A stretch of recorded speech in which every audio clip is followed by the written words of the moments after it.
السلام علیکم دوستو، اردو کی دکان میں خوش آمدید۔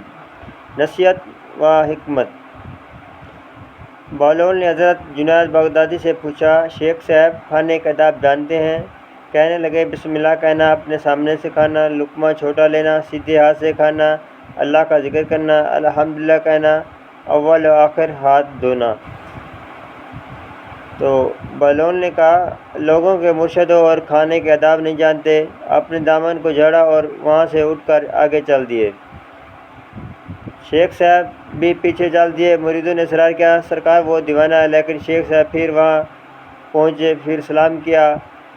بہلول نے کہا، جو ادا آپ بتا رہے ہیں وہ فارغ ہیں اور اصل کچھ اور ہے۔ اصل یہ کہ جو کھا رہے ہیں حلال یا حرام کا لقمہ، حرام کو جتنا بھی ادب سے کھاؤ گے وہ دل میں ترقی ہی لائے گا، نور کا ہدایت نہیں۔ شیخ صاحب کا جزاک اللہ۔